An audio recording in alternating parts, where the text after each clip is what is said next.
जिस पुत्र के लिए आप आचार्य से शिक्षक बन गए, जिस पुत्र के लिए आपने अपने शिष्यों से गुरु दक्षिणा नहीं मूल्य मांगा,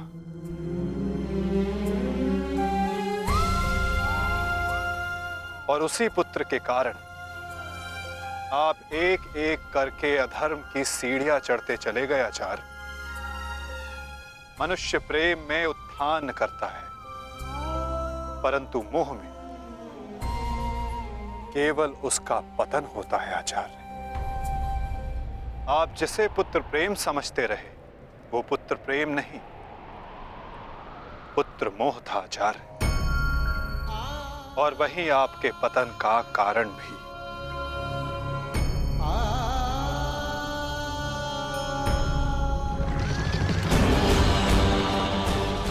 शीघ्र करो सत्यसेन।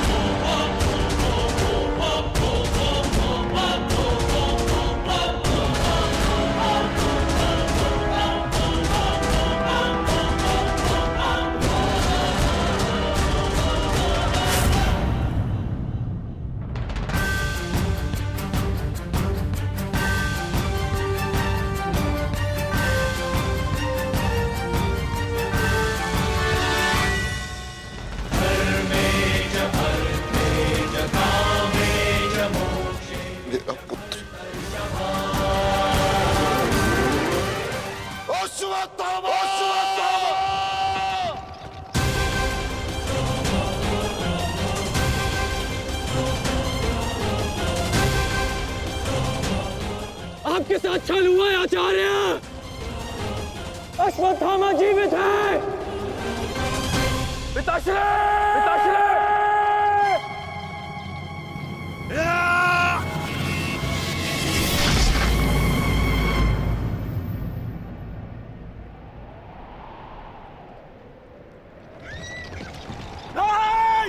आचार्य!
लोभी, कुटिल, छलिया, कपटी, महाविनाशी,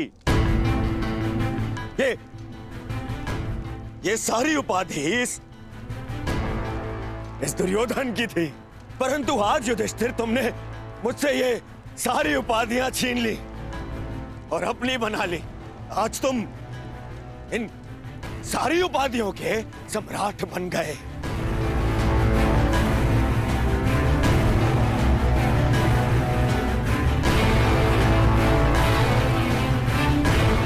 प्रणिपात सम्राट, अरे अरे बोलो, सम्राट आए हैं। छल सम्राट युधिष्ठिर की जय बोलो, बोलो, छल सम्राट युधिष्ठिर की जय। परंतु सम्राट मुझे समझाइए, अब कौन सा कार्य शेष रह गया था? आपने यहां आने का कष्ट कैसे किया सम्राट? अरे कहीं ऐसा तो नहीं कि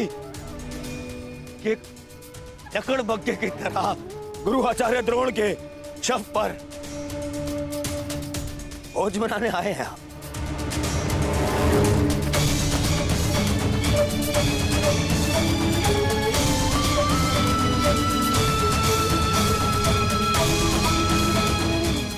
अर्जुन आ जाए। नहीं नहीं सम्राट, मैं क्षमा चाहूंगा, परंतु मैं इस बात की अनुमति नहीं दूंगा आपको। चले जाओ यहां से, अन्यथा मैं आप लोगों के शव पर उत्सव मनाऊंगा। चले जाओ। हम यहाँ युद्ध करने नहीं आए, अपने गुरु के अंतिम दर्शन करने आए हैं। इस समय मैं अर्जुन नहीं, अपने गुरु का शिष्य हूं। हम पांडु पुत्र होने के नाते नहीं, परंतु कुरुवंशी होने के नाते उनके अंतिम दर्शन करने आए हैं। नहीं, नहीं तुम्हें इस युद्ध में विजय मिलेगी और ना ही अपने गुरु के दर्शन।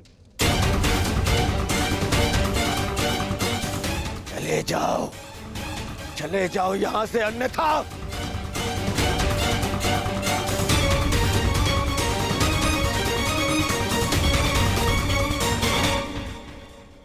गुरु द्रोण के अंतिम दर्शन करने का अधिकार सबको है।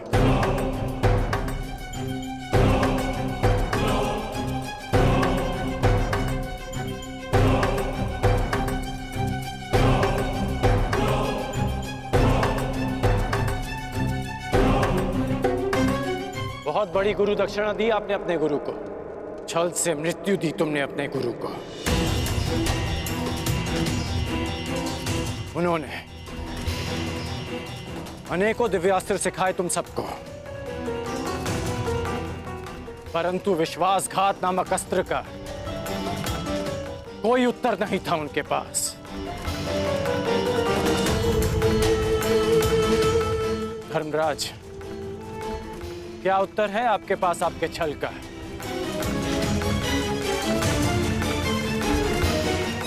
बताइए। मेरा चयन बिल्कुल ठीक था, दुर्योधन तुमसे बेहतर राजा होगा।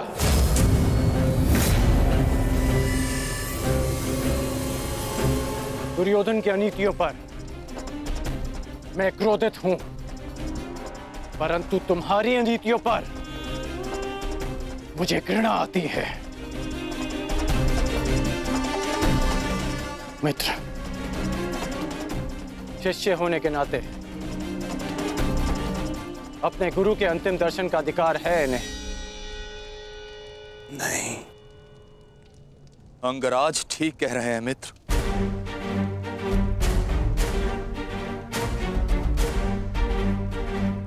इन्हें अधिकार है। मेरे पिता ने जितना प्रेम अपने पुत्र को दिया, उतना किंचित अधिक इन पांडु पुत्रों को दिया।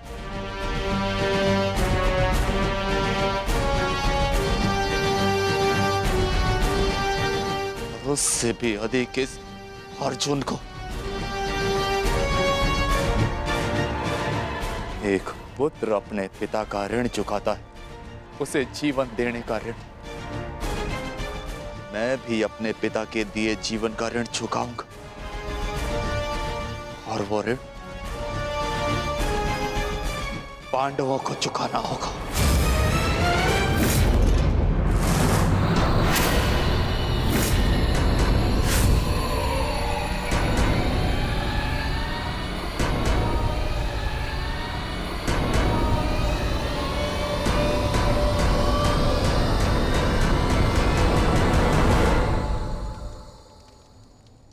पापियों और दैत्यों की भांति तुम लोगों ने विद्या पर लांछन लगाया है।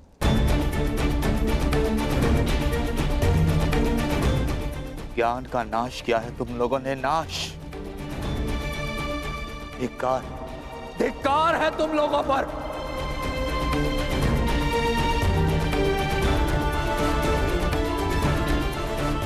पांडव पुत्रों, जब तक मैं तुम्हारी मृत्यु अपनी आंखों से ना देख लूं, मुझे मृत्यु प्राप्त नहीं होगी। तुम्हारे वंश के साथ मृत्यु की होली खेलूंगा मैं। जिन बच्चों ने आज मुझे रोका, मैं उनकी सांसें रोक दूंगा।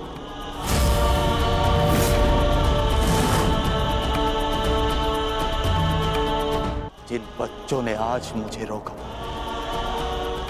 मैं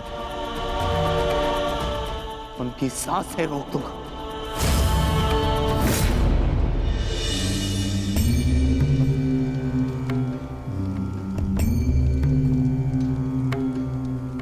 प्रेहि प्रेहि पतिभिः पूर्वैर्भिर्यत्रा न पूर्वे पितरपर्युः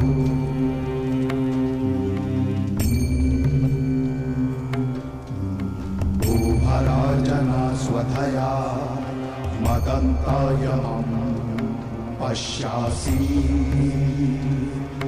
वरुणं च दिवम्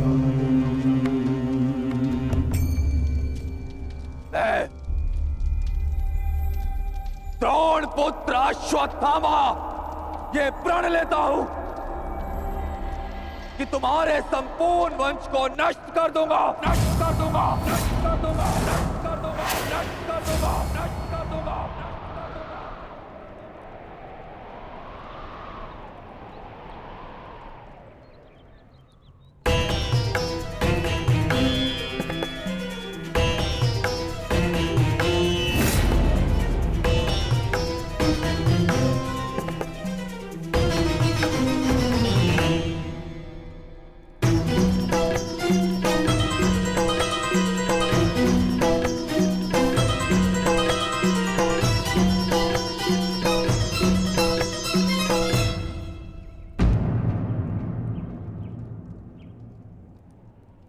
क्या सोच रही हो सखी? असंख्य चिताएं, असंख्य अग्नि जलकर भस्म हुआ मेरा मान, मेरा सम्मान, मेरा अभिमान, मेरे सभी संबंध। ये सब लाभ भी तो हानि को ही मिले।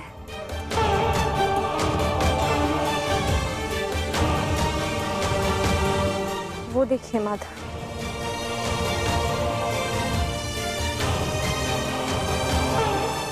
भ्राता धृष्टद्युम्न के जीवन का गणित संपूर्ण हुआ।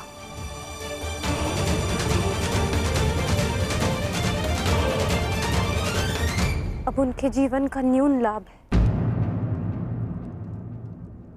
इस जटिल गणित में न केवल हानि और लाभ है सखी, इस गणित के अनेकों कोण भी हैं। उधर देखो, तुम्हारी पुत्र वधू खड़ी है।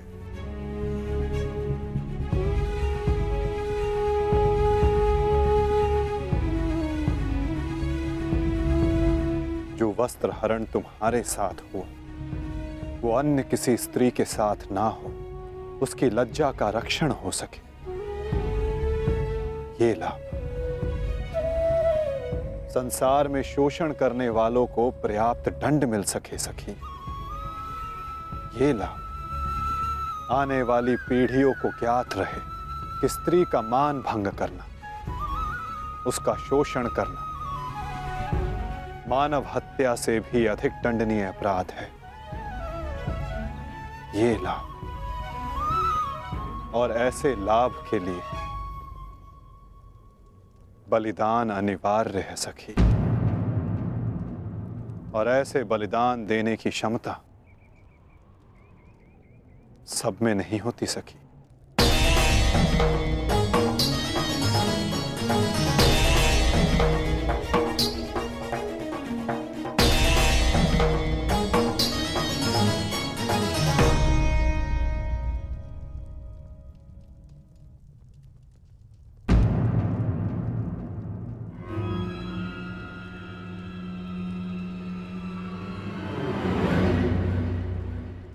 सुप्रिया का संदेश आया है भगत ग्राम से।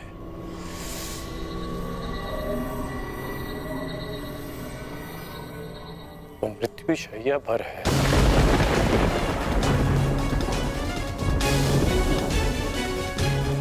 इसमें लिखा है कि उसके पास अधिक समय नहीं बचा। हमें शीघ्र उसके पास पहुंचना होगा कर्ण। उसे तुम्हारी आवश्यकता है। हाँ, अंगराज, चेश ने संदेश भेजा है, आपको शीघ्र उपस्थित होने को कहा है।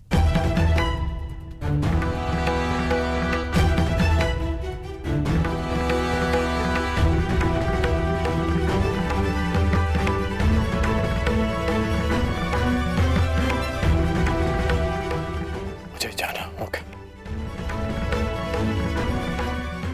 दुर्योधन के पास जाना होगा।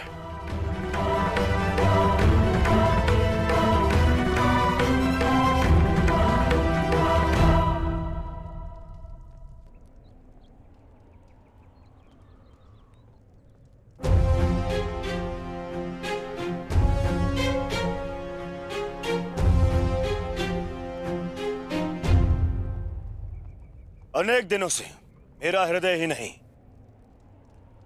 मेरा मन भी जो चाहता था, आज वो पूर्ण होने जा रहा है।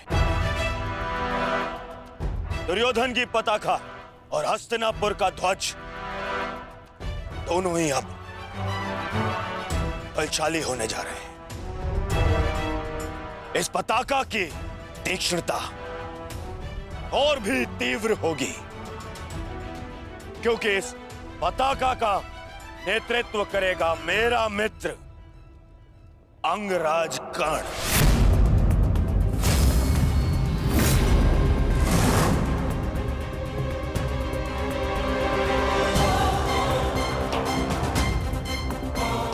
मित्र, आज से मैं निश्चिंत हो गया।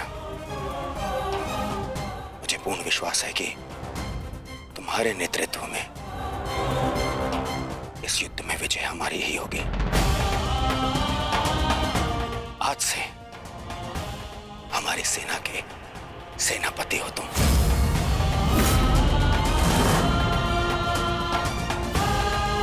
दुर्योधन, किसी दासी स्त्री के लिए पति चुन रहे हो या अपनी सेना का नायक चुन रहे हो? एक नीची जाति के व्यक्ति को तुम हमारे सर पे थोप नहीं सकते।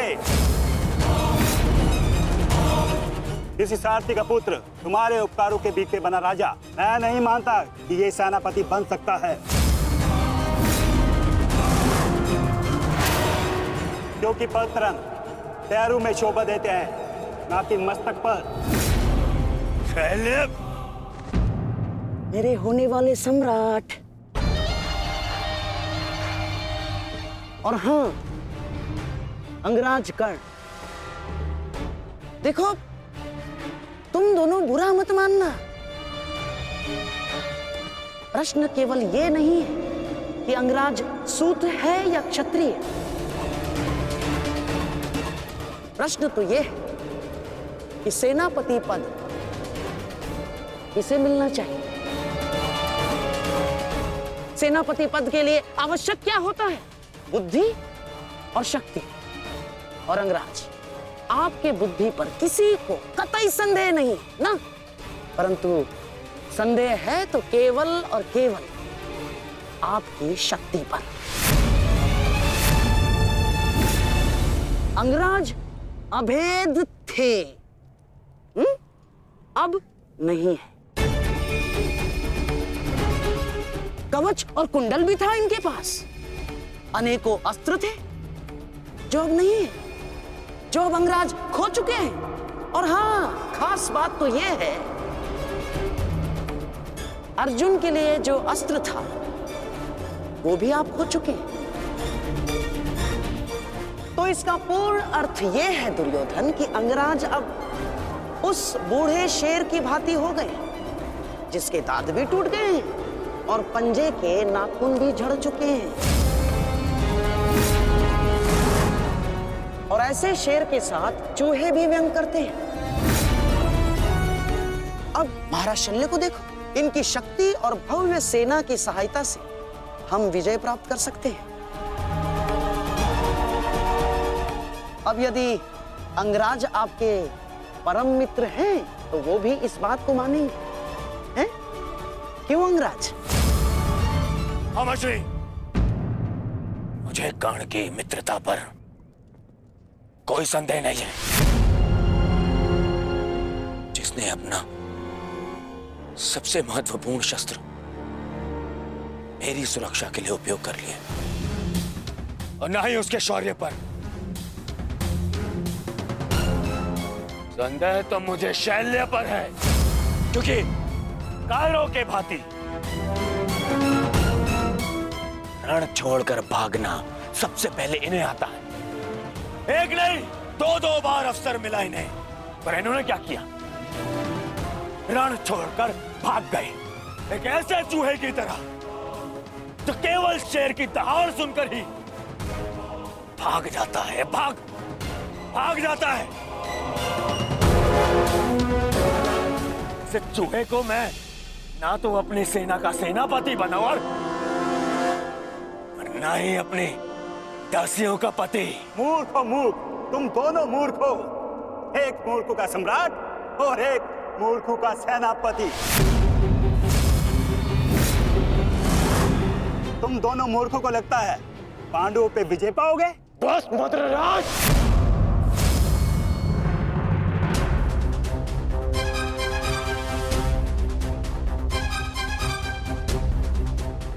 मैं भले ही छोटी जाति का हूं, परंतु तुम्हारे कार्य और तुम्हारी जीवा मुझसे भी निचली जाति के हैं। तुम्हें मेरे माता पिता का ऋणी होना चाहिए कि उन्होंने मुझे अच्छे संस्कार दिए, नहीं तो अभी तक तुम्हारी जीवा मेरे पैरों के नीचे होती।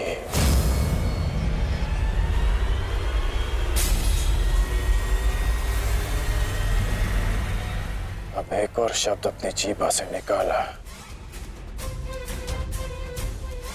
तो मैं अपने सारे संस्कार भूल जाऊंगा, और ये भी भूल जाऊंगा कि हम दोनों एक ही पक्ष में हैं।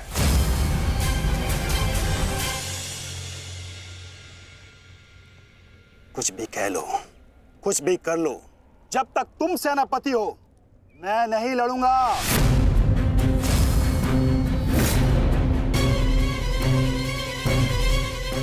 कायर, फिर पीठ दिखाकर भाग रहा है।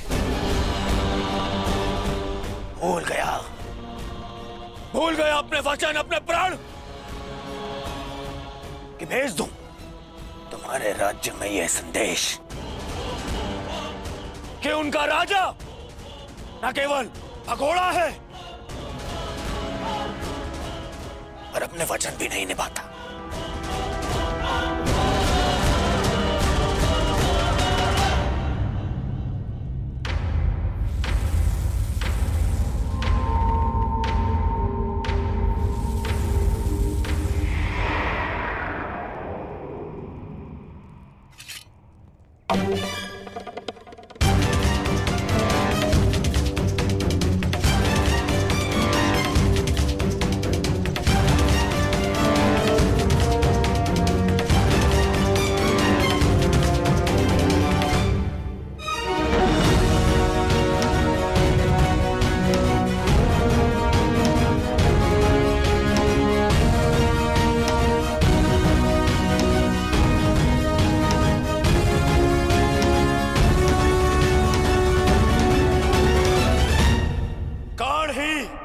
सेना का नेतृत्व करेगा। उन पांडवों ने केवल छल से हम पर विजय प्राप्त की है।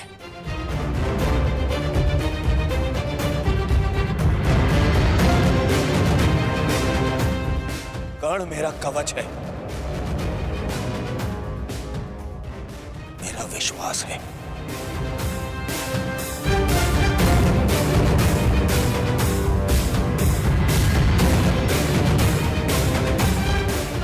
और कल मेरे विश्वास की विजय होगी, मेरे सामर्थ्य की विजय होगी, और मेरे शत्रु के छल की पराजय।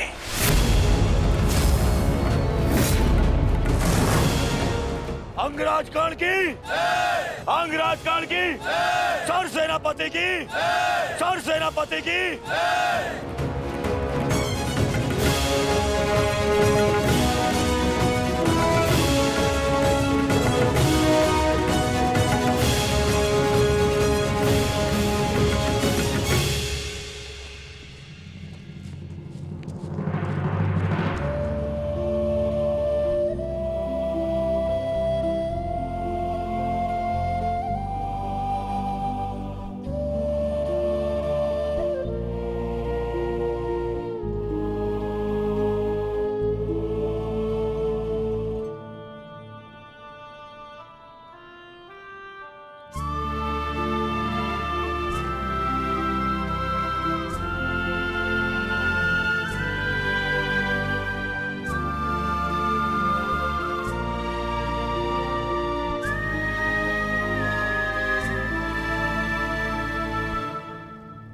कर्ण, तो तुम नहीं जा रहे हो?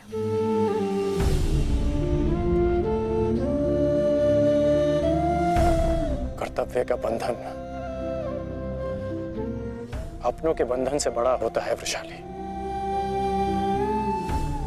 मेरे परिवार के लिए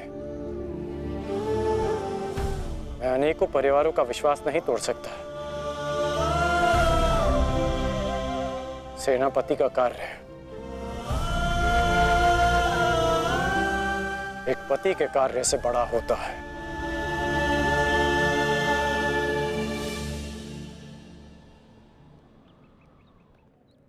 दुर्योधन को, इस सेना को मेरी आवश्यकता है।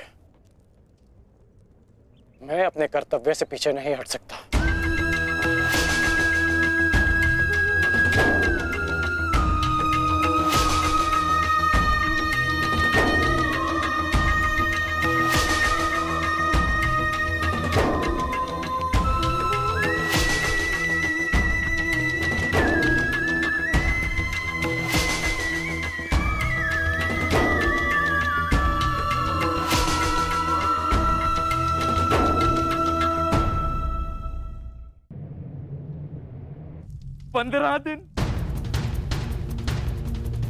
मात्र 15 दिन पूर्ण हुए हैं इस युद्ध के संजय, और इन 15 दिनों में मैंने अपनी सारी शक्ति, सारे सहारे खो दिए हैं।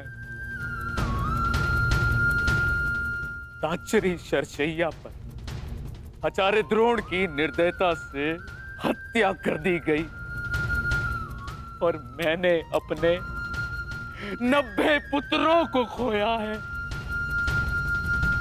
अब और क्या खोना शेष है?